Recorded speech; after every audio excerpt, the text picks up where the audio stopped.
What we're seeing unfolding in America's major left-wing cities can only be described as the Great Shrink, the great sort, people voting with their feet, and they're voting against left-wing policies despite the fact that while they're there, they quite literally vote for those policies that end up leading to the decline of these major cities. And today we're going to talk about the city of Portland, a city that honestly, I hesitate to even discuss because it's one of the Antifa capitals of the entire nation. They had something like 100 consecutive nights of rioting post the death of George Floyd during the Black Lives Matter riots, and you had the mayor, who I actually had to end up rooting for to retain office because he was on the cusp of losing to a member of Antifa in their Democratic primary, which, make no mistake about it, was the mayoral election for Portland. Now, there are a number of factors that have led Portland to this significant drop, which, by the way, is the 6th highest of any major city in the United States of America,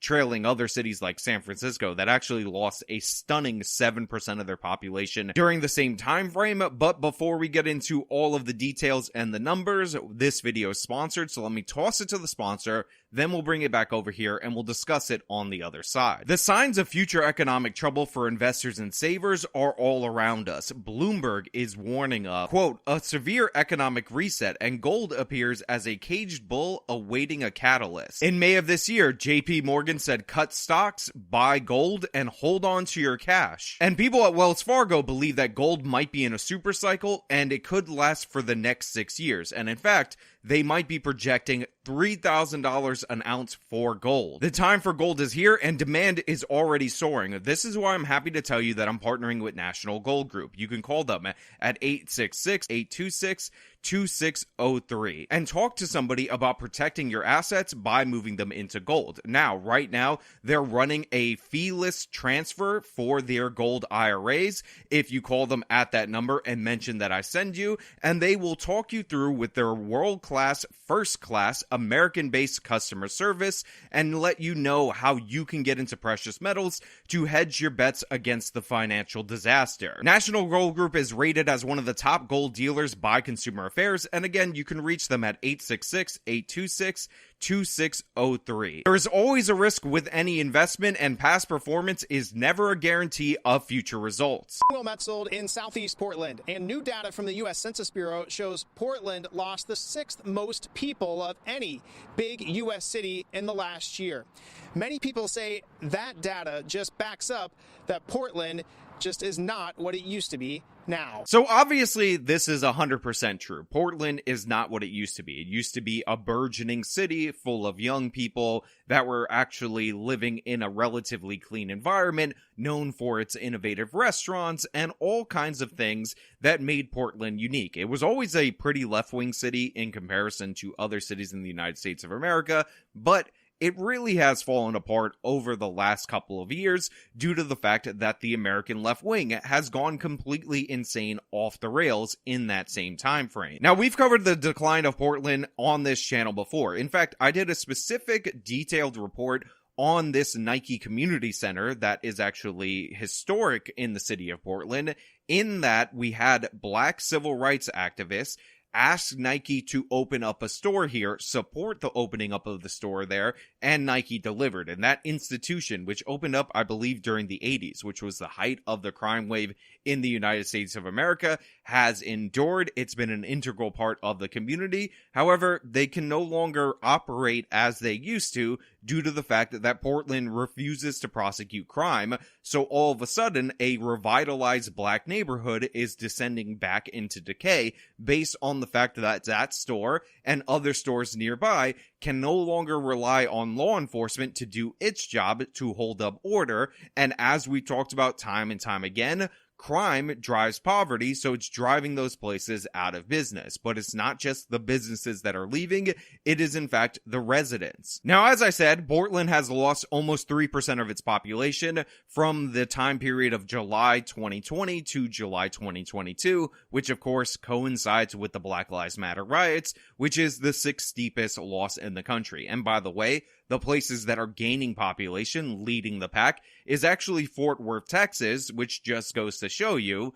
that if you have decent governance, good governance, you will draw people in, as we are seeing an absolute decline and disaster happen in all these poorly governed metropolises. Amanda Guest has lived in Portland for about 15 years. She says she enjoys it and is troubled to hear many are packing up and leaving. I know it's been really tough for a lot of people through the pandemic, and it's been hard to see, Portland at the forefront of some of those tensions. Now, if you were to imagine a Portland resident in your brain, like somewhere right now, or maybe even right now, it would be this woman. A woman who happens to be a dog mom, walking through the park, obviously looks like she's been hitting the shrooms, and talking about how the pandemic, and Portland was at the forefront of the pandemic, is driving people away, as we see B-roll of the Black Lives Matter riots, smash windows, and things that are not about the pandemic, they're about left-wing terrorism, actually driving people away. I'm not saying that this woman deserves it. She's been there for 15 years, so obviously she is well invested in the community, and I actually support people who try to make better of the communities that they live in, but I'm just saying, this woman is a stereotype, and honestly, it's to a point where I might not even believe that she's real. Maybe she doesn't actually exist. Maybe we're all being punked. If you agree with me, let me know down in the comments below. New census data shows Portland lost the 6th most people among U.S. cities in the last year at more than 8,000.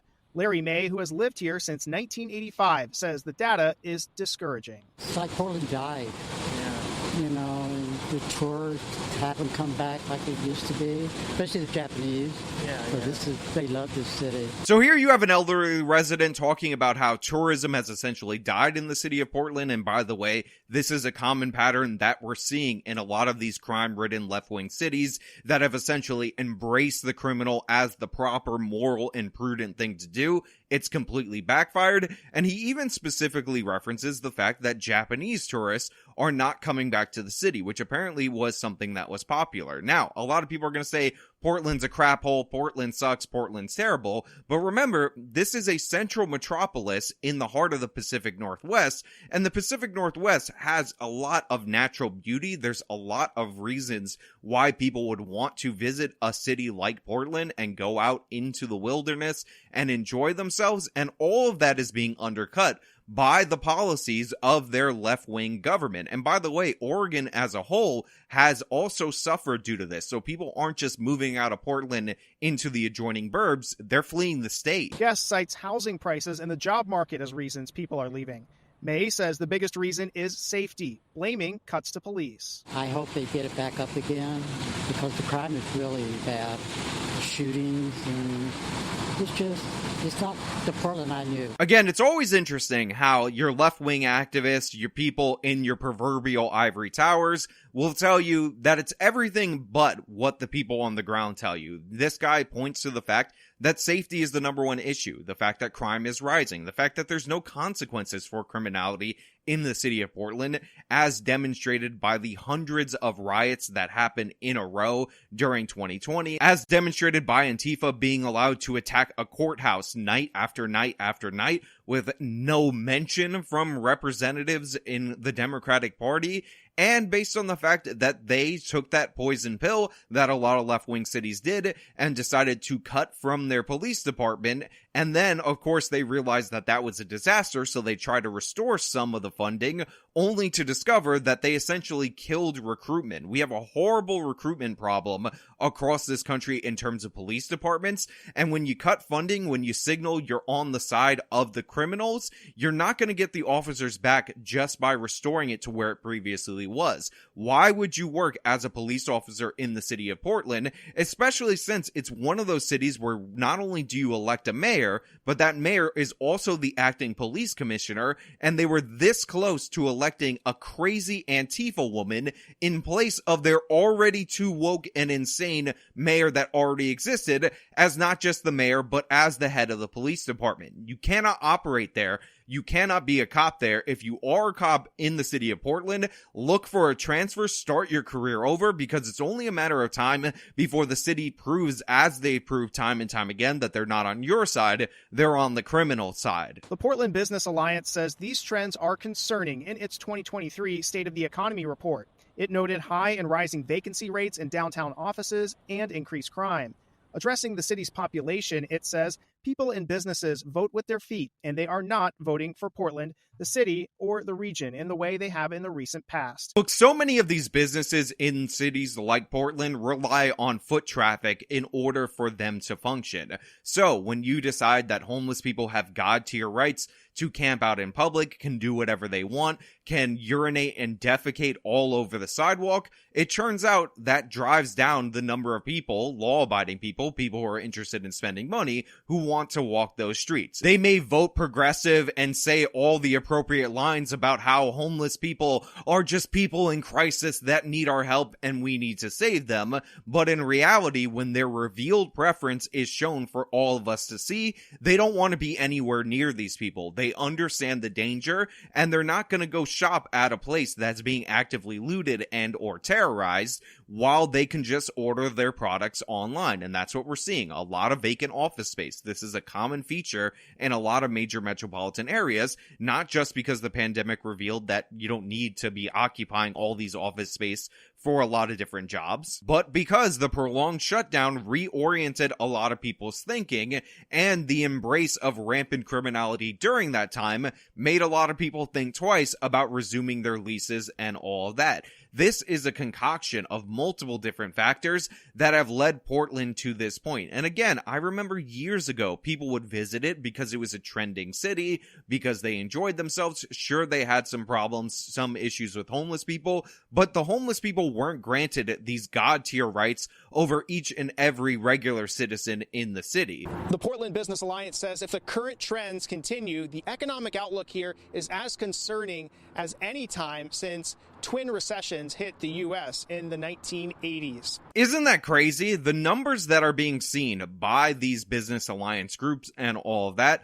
are akin to twin recessions from the 1980s. And I remember the 1980s recession a little bit, not from memory, but from reading about it, and how essentially a huge change in how you're taxed in terms of real estate caused a collapse in real estate housing prices. And now, according to the Business Alliance, Portland is looking to be hit in a similar manner as it was hit in the recession. Now, a lot of people are going to say that Portland always sucked, or they remember, and I also remember, Portland from 2015 to 2019 being an Antifa capital, being a capital of left-wing violence, and having all these other problems, but we need to actually look at the data so we can talk about how those pre-decline indicators weren't actually reflected in what we're seeing right now. So, what we talked about was the fact that they've lost about 3% of their population from July 2020 to July 2022. For the previous 30 years, the city of Portland saw a population increase each and every year. So the decline